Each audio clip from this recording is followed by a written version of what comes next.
The sutta doesn't give any explanation as to why all of these people have died.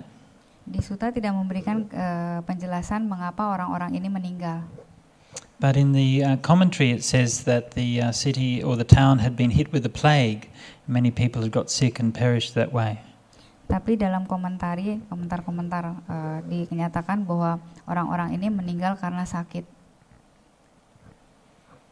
So the Buddha goes on to answer, Ananda, the bhikkhu Salha, through the ending of his defilements in this very lifetime, has attained to the freedom of mind and the freedom through wisdom, having directly known and realized it for himself. In other words, he's become an arahant. Kemudian Sang Bhagawa menjawab bahwa bhikkhu Salha Ananda telah menghancurkan noda, ya. Jadi kekotoran batin pada kehidupan ini sehingga telah mendapatkan batin yang terbebas dari noda tersebut, dan melalui kebijaksanaannya telah terbebas karena telah mengetahuinya secara langsung dan merealisasinya dengan diri sendiri. The bhikkhuni Nanda, through the ending of the 5 lower fetters, has arisen spontaneously in the pure abodes and will come to final nibbana in that very place, not liable to return from that world. In other words, she became an anagami. Dan sedangkan bhikkhuni Ananda karena telah menghancurkan 5 low fetters, what is it in Pali? 5 samyutana yang wajana, samyojana. 5 samyojana, jadi 5 yang menyebabkan kemelekatan terhadap sensasi, ya, nafsu keinginan yang ada pada tubuh. Dia telah terlahir di alam sudawasa, jadi di alam tersebutlah dia akan mencapai arahat, jadi nggak akan kembali ke dunia ini. Jadi bhikkhuni Anda ini sudah mencapai tingkat anagami. The layman Sudatta, through the ending of 3 fetters and the lessening of greed, hatred and delusion, has become a once returner and will make an ending of suffering, having returned only one more time to this world. Dan orang awam Sudatta Ananda telah menghancurkan 3 yang tadi samyojana, jadi self belief, anatta, self belief, what is it in Pali? I forgot. Sakaya Ditti, Wicikicca, and Silabata Paramasa. Jadi 3 ini udah dihancurkan sehingga mengurangi nafsu keinginannya, kebencian dan kebodohan, sehingga menjadi seorang sakadagami dan akan mengakhirinya terakhir kali cuma 1 kelahiran lagi. The lay woman Sujata, through the ending of 3 fetters, has become a stream enterer and is safe from falling into the states of misery, assured and bound for enlightenment. Dan yang terakhir, perumah tangga wanita Sujata telah menghancurkan 3 fetter yang tadi, jadi masuk ke Sotapana, ini stream enterer, dan telah selamat dari pintu apaya, kelahiran di alam apaya, dan akan pastinya nanti akan lahir untuk dapat tercerahkan selanjutnya. Likewise, the layman Kakuda has become an anagami. Kakuda sudah menjadi anagami. And the same with Kalinga, Nikata, and so on, and more than 50 laymen have all become anagamis. Dan lebih dari 50 perumah tangga yang pria ini sudah menjadi anagami. More than 90 laymen have become once returners. Dan lebih dari 90 sudah menjadi sakadagami.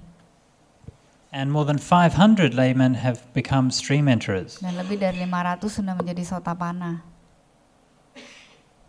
But then the Buddha responds to Ananda. Now when you're teaching people, there's 2 kinds of ways of answering questions. One is to answer the question, and one is to answer the person, right?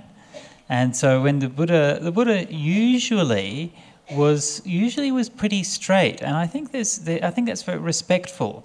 Like, this is something that I encounter a lot as a monk, because people come and they ask various questions and things like that. And so you always have a choice, do you directly answer the question that the person gives you, or do you speak to what's lying behind the question, right? Do you sort of address the problem that the person is coming from? And sometimes you have to do one and sometimes the other. But you see, the way that the Buddha works is usually he's very straight with people, and I think that's a mark of respect. that he respects. If they ask a question, if they ask a straight question, he'll give a straight answer, right? But he also knows that there's something else behind that. You know, this is Ananda, who's always coming and asking him these kinds of things. So he says, now he's answered the question. Now he goes on to speak to the person. Jadi kata Bante, sebenarnya pada saat kita ditanyakan suatu pertanyaan, ada dua cara untuk menjawab. Jadi satu menjawab pertanyaannya, atau satu menjawab hal yang lainnya adalah menjawab ke orangnya. Jadi kalau ada seseorang yang menanyakan pertanyaan, biasanya kalau menanyakan pertanyaan langsung, maka Sang Buddha karena menghormati pertanyaan langsung yang diberikan, biasanya Sang Buddha juga akan menjawab dengan langsung.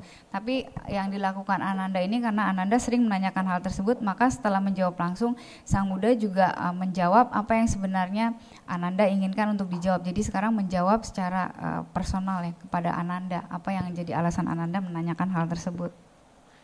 Truly, Ananda, it's not strange that human beings should die. So you see how this is the issue, the underlying issue of this whole thing is the Buddha is going to die. Ananda knows this, right? And he's worrying about it, but they can't yet talk about it openly. But he says, if each time someone dies, you should come to the Tathagata and ask about them in this matter. Indeed, it would be troublesome to him. Jadi sebenarnya waktu Ananda menanyakan pertanyaan ini, karena Ananda khawatir, dia sudah tahu bahwa Sang Buddha ini akan meninggal, sehingga dia menanyakan pertanyaan ini. Jadi sekarang Sang Buddha menjawab kepada orangnya nih, kepada Ananda. Alasan mengapa Ananda menanyakan pertanyaan itu di sini dijawab oleh Sang Buddha. Jadi sebenarnya Ananda itu bukan suatu hal yang aneh bahwa manusia itu harusnya meninggal. Tapi jika setiap kali kamu melihat, kamu akan datang kepada Tathagata untuk menanyakan kalau ada yang meninggal, menanyakan hal ini tentu akan sangat merepotkan Sang Bhagawa.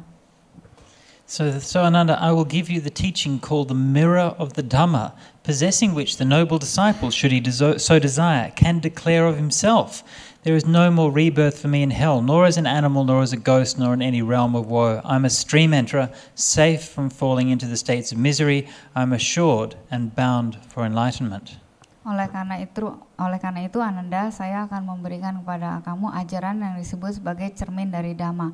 Jika kamu memiliki hal ini, menjadi murid yang mulia, maka jika kamu menginginkannya, kamu dapat mengatakan hal ini kepada dirimu sendiri, bahwa tidak ada kelahiran kembali bagi saya di alam neraka maupun alam hewan maupun alam setan maupun alam yang tidak menyenangkan lainnya. Sebagai seorang Sotapanna, saya telah selamat dari alam apaya dan saya sudah pasti akan tercerahkan. So here, of course, the Buddha showing the sort of great mark of a good teacher is that he wants his students to be independent. He doesn't want his students coming and asking him all the time. Especially, of course, this is Ananda, right? This is not just somebody who's, coming for the first question. It's somebody who's been living with the Buddha, hearing all of his teachings for decades already. And so he wants him to have that confidence to know for himself. Jadi di sini kita bisa melihat betapa hebatnya Sang Bhagawa sebagai seorang guru. Kalau sebagai seorang guru yang hebat, biasanya ingin bahwa muridnya dapat berdiri sendiri, dapat independen atau mandiri. Dan di sini kita lihat Ananda adalah orang yang selalu mengikuti Sang Bhagawa kemanapun, jadi mengerti ajaran-ajarannya, sehingga Sang Bhagawa ingin agar Ananda punya rasa percaya diri terhadap dirinya sendiri. And of course, the important thing about this is that he's not teaching Ananda how to know whether somebody else has got enlightened, right? He's teaching Ananda, how do you know for yourself? Yeah.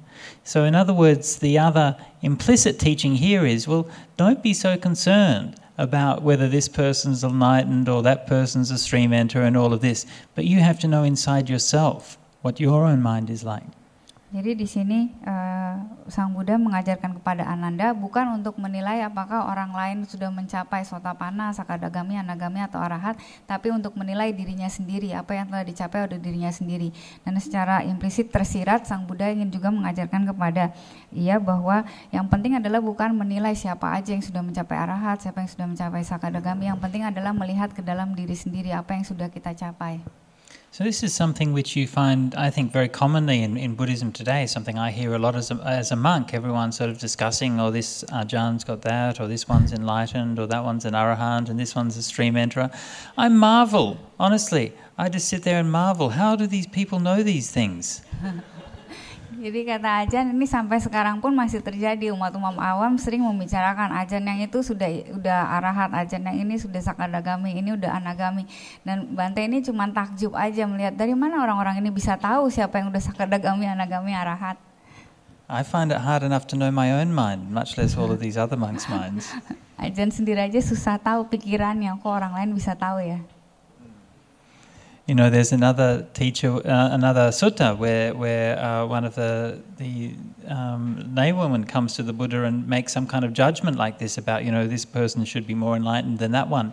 And the Buddha's very stern in his rebuke. He says, you know, how could you know where these people are? These people are, how can someone at your level of development expect to know where the minds of these practitioners are?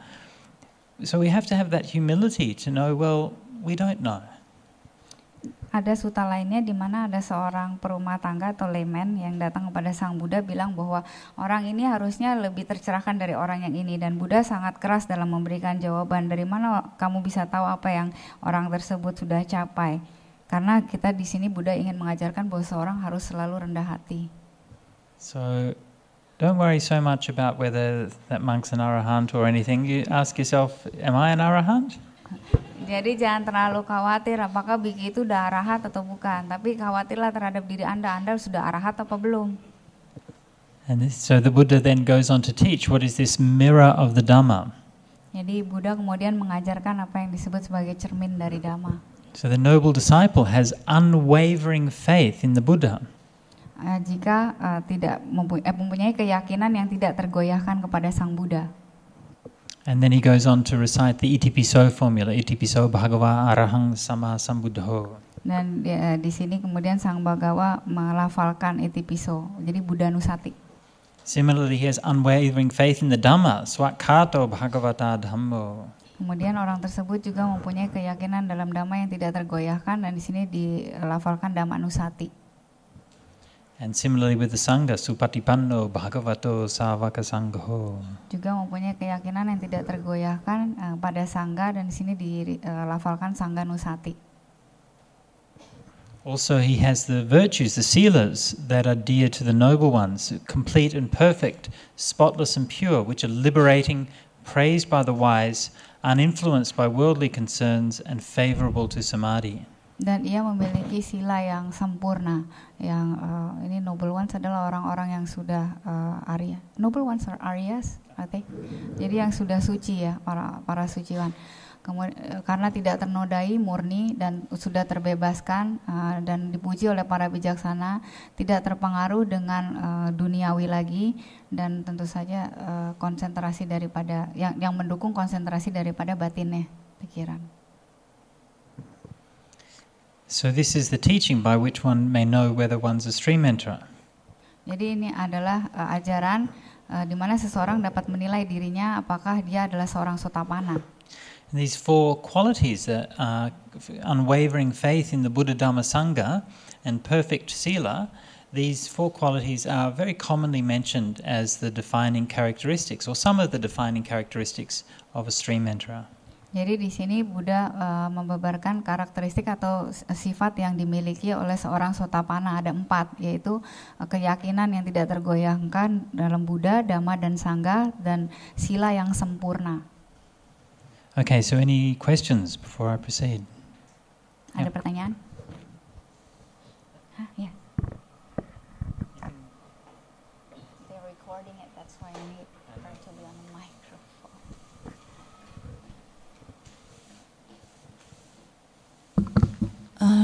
Bhante, just now in the passage I see that it mentioned about the 5 feathers, lower feathers, but it doesn't describe about the 5 feathers. Could you explain it, please? Okay. Yeah. So the 5 fetters. Okay, we met that before. Don't go into sort sort of have to try to decide which ones to explain and which ones not. But okay, here, where are we now? 5 lower fetters. 5 lower fetters, yeah.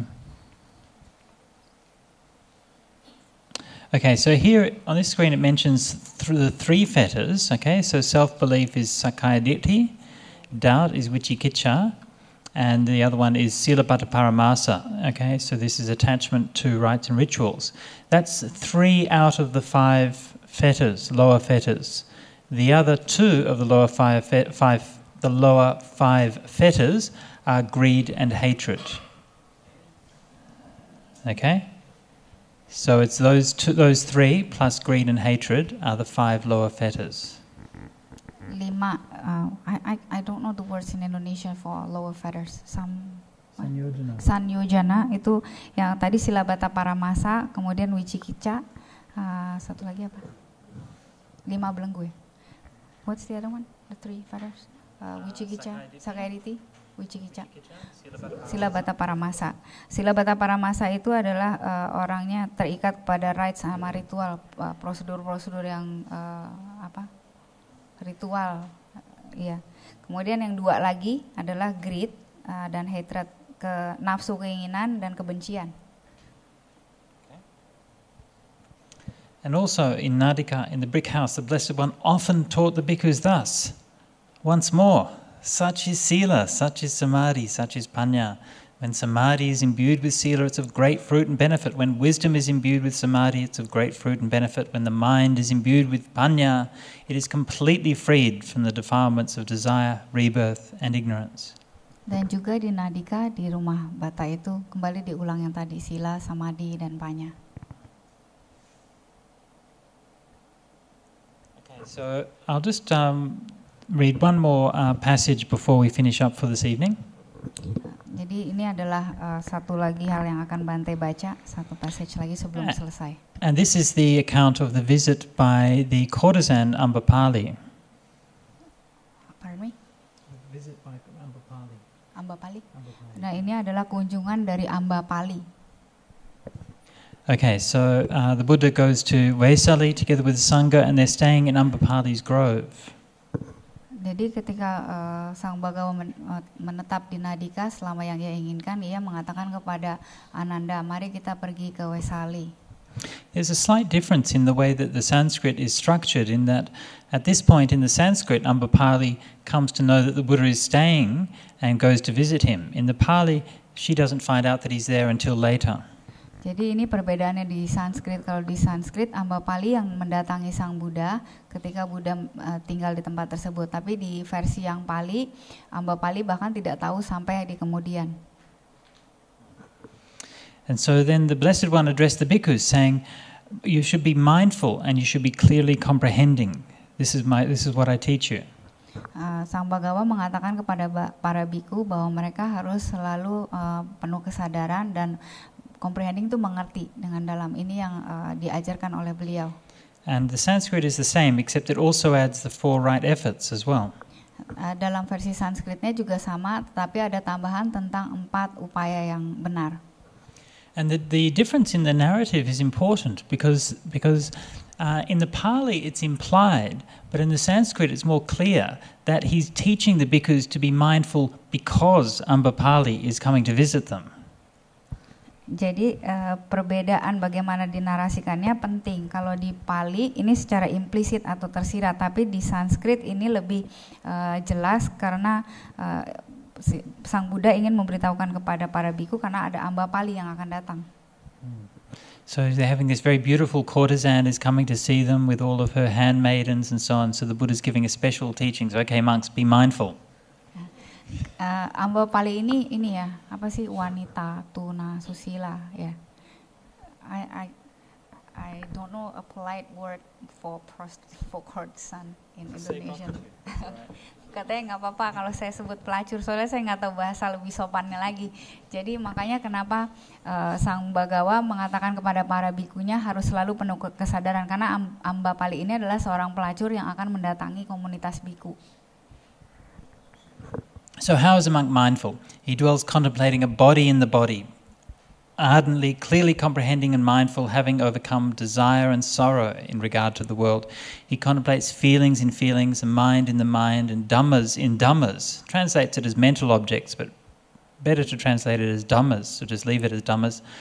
Ardently, clearly comprehending and mindful, having removed desire and sorrow in regard to the world, then this is how he's said to be mindful. So this, of course, is the 4 satipatthanas.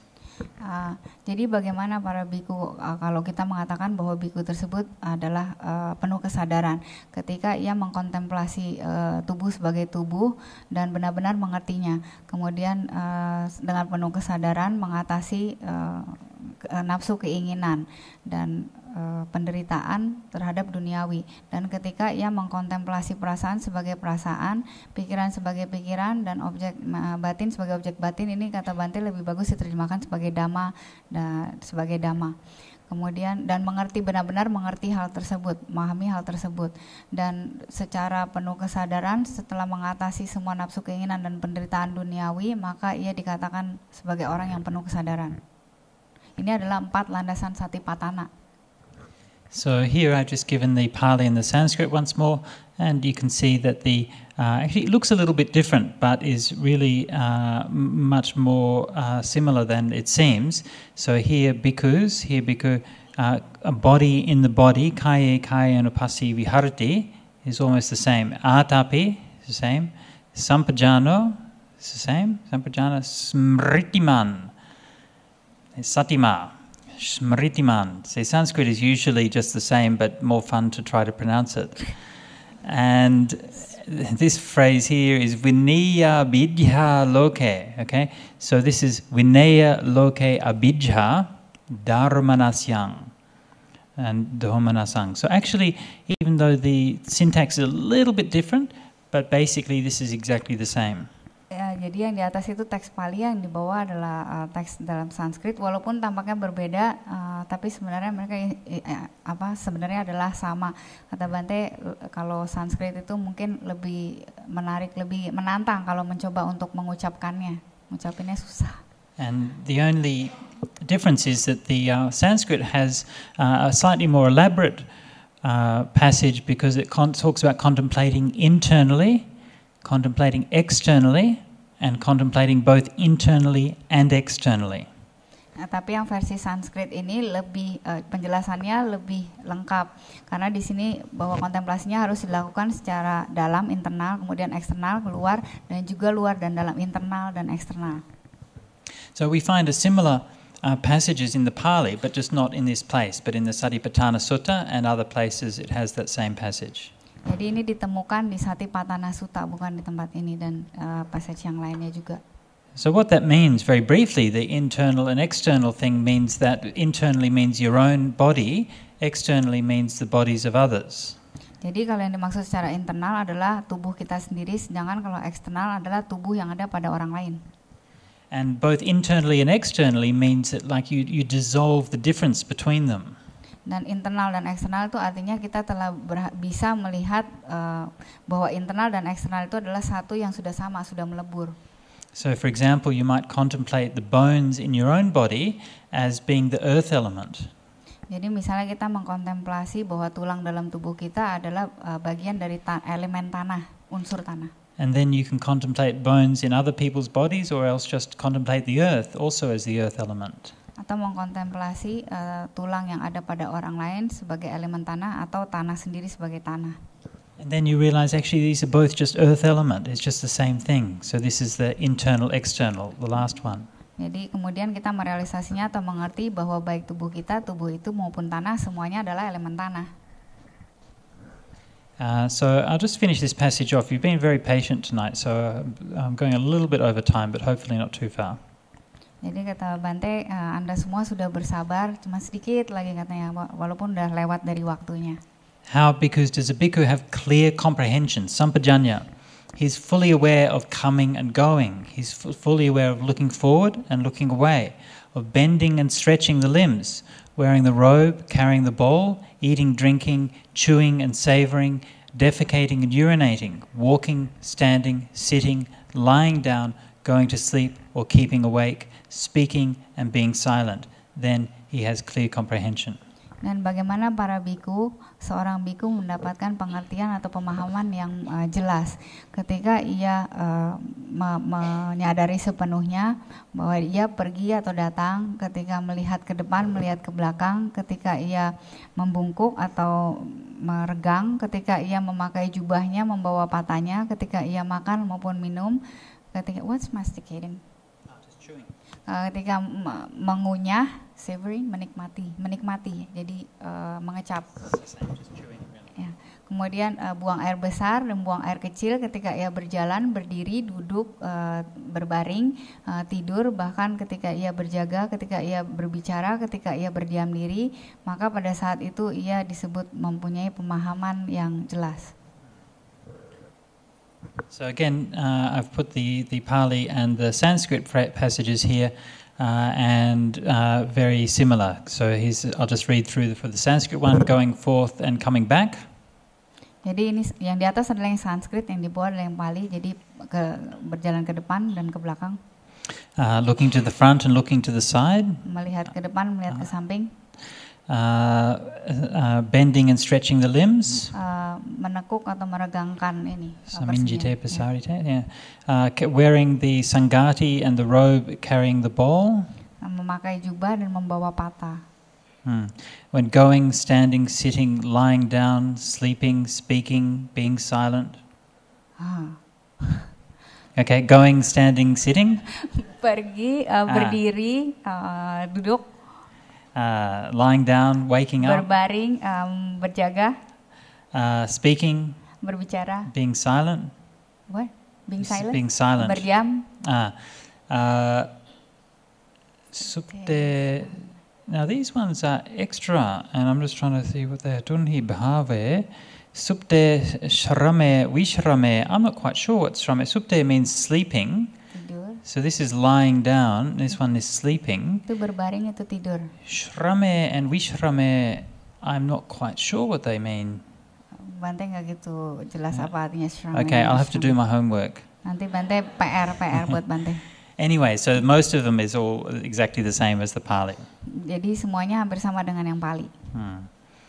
Okay, so then the Buddha repeats that you should be mindful and clearly comprehending.